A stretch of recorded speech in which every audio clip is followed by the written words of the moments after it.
Something strange is about to happen to PixelAndy, the best Tetris player in the world with the DAS playstyle. He's just one game away from winning the Stillwater, Oklahoma DAS Championship. But then, seemingly without explanation, he dies right at the start. Oh, that wait! Oh no, and in it's early tops! The last game, there was like a little bit of interference. Whoa. No, not from the player. Whoa. Interference? What are you talking about? I don't know if you can see it on camera, but if you can't, then I'm not gonna say it. There's just a bug flying around, bro. It is what it is. Oh, a bug. Oh, there it is. All right. So, nature interference.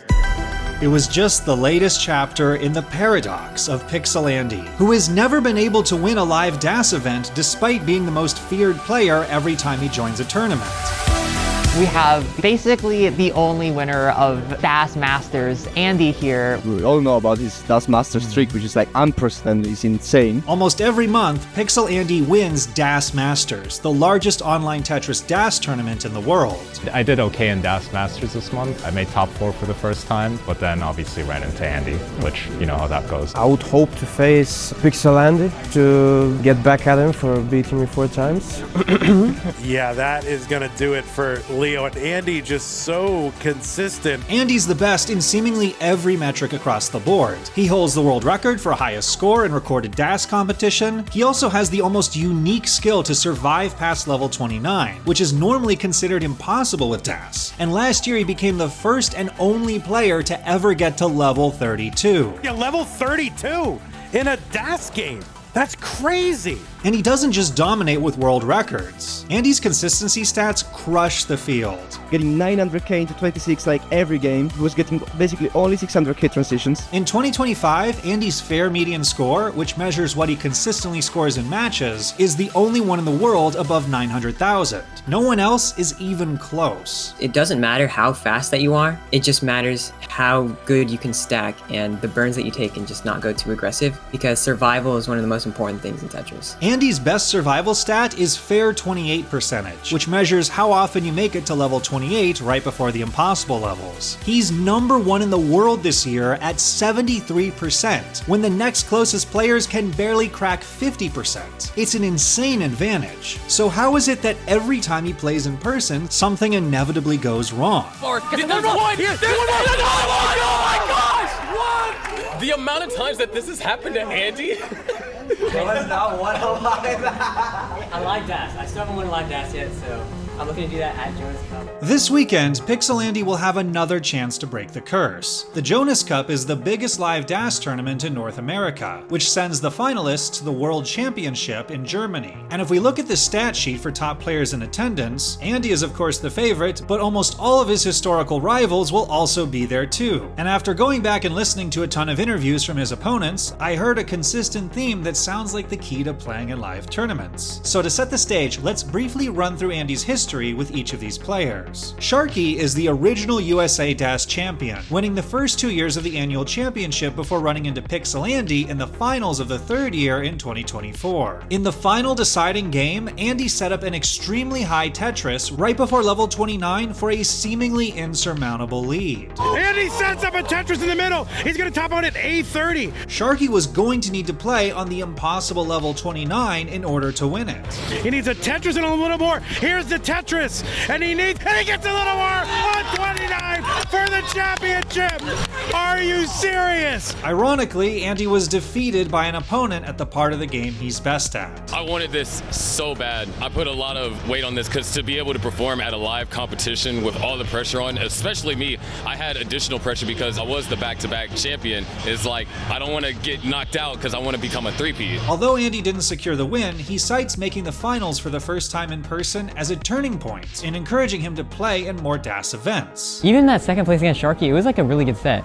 And I was like, okay, these matches can be really hype. That kind of transferred into me wanting to keep that up for like the next DAS Masters. And I won DAS Masters, and that was kind of the point where I realized that it could be like a real thing.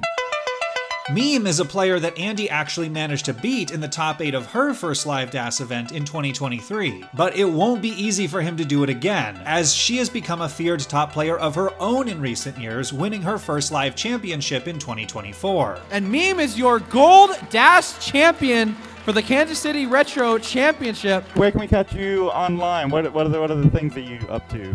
I might be streaming in the next few weeks. As fate would have it, Meme would set a world record live on stream by getting the highest dash score ever from a level 19 start, the fastest possible starting speed. I decided to do a little bit of warm-up on level 19, and somehow I ended up with a really good score. I just felt like everything was perfect that game.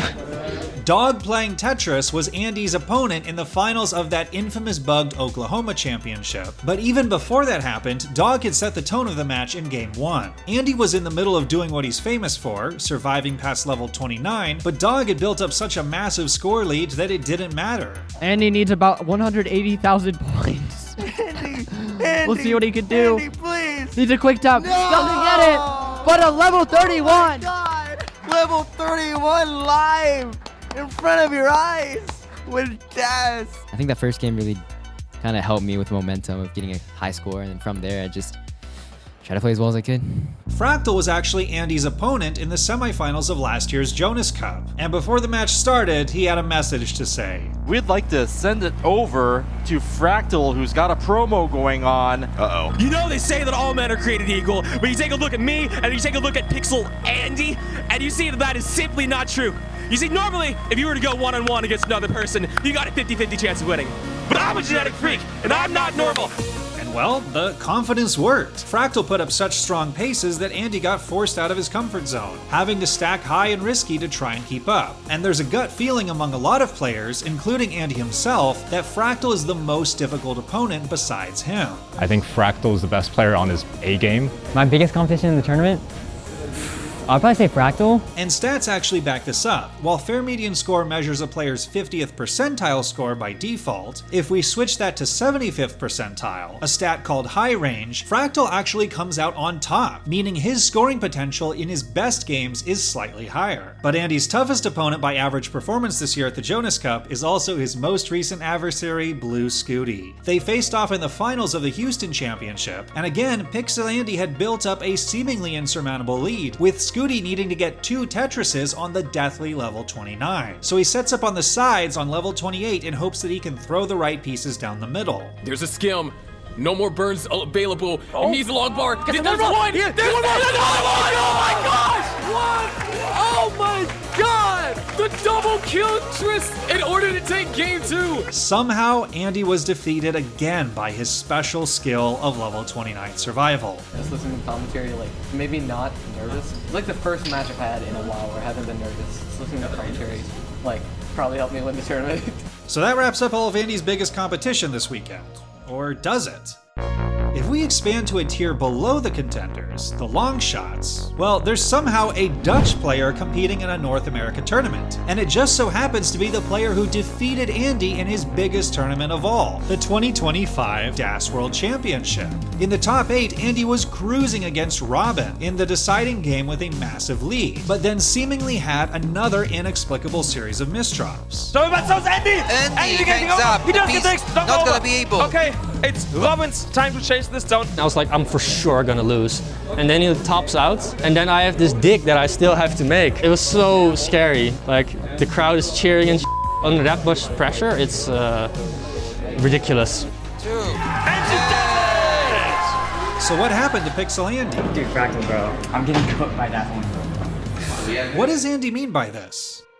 Well, the foundational principle of Tetris DAS tournaments is that by default, you're only allowed to play with the delayed auto shift by holding the buttons down to place your pieces, which moves them at a rate of about 10 times per second. This is to provide an even playing field for players who either can't or don't want to do the hyper-intense faster tapping techniques. Sometimes though, players will need to make an adjustment or recover from a mistake with tapping, and this is allowed as long as it is still the same speed or slower than the normal delayed auto shift. In the online DAS tournaments, the way this was refereed is with a hertz counter, which makes sure that for every overall move, you're not tapping over 10 times a second or 10 hertz. But at the DAS World Championship, this was refereed instead by special cartridges designed to prevent players from going over 10 hertz on every button press. So as long as you're like tapping at like a consistent like 8 or 9 hertz, then you won't trigger this penalty, where if you go too fast, then the taps just get deleted pretty much. I guess on the surface, it's like, okay, it's fine, you know, like, yeah, you can't can't tap more than 10 hertz, right? But naturally with a slow tap, you're actually gonna have like a 15 hertz 2 tap or like a 15 hertz 3 tap, but then your next 2 taps are really slow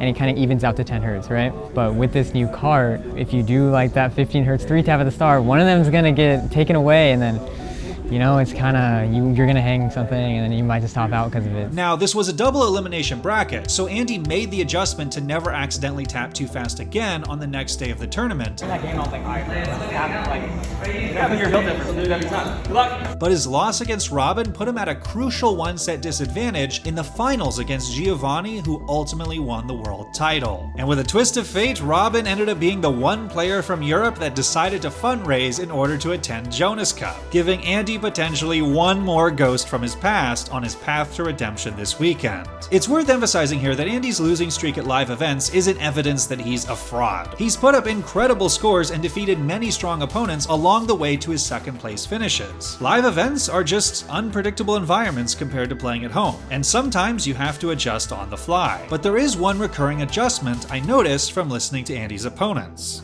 I've always had a deep goal with all of these live tournaments, and it is to sort of prove that the best way to play this game is just have as much fun as physically possible, overwhelmingly so. When I'm playing badly, I just get really mad. It starts snowballing sometimes. But yeah, before the game, I was actually kind of chilling. I wasn't as nervous anymore for some reason. I was super nervous this entire day. I just want to say, just be mindful of your mental health. Just make sure that you just get the support that you need. The best Tetris players in the world all seem to say they've found an unexpected boost from the Tetris community itself. I feel like Tetris has kind of changed my life in a lot of ways. I went from just sort of being kind of a loner to now just a whole community of people who apparently really love me. And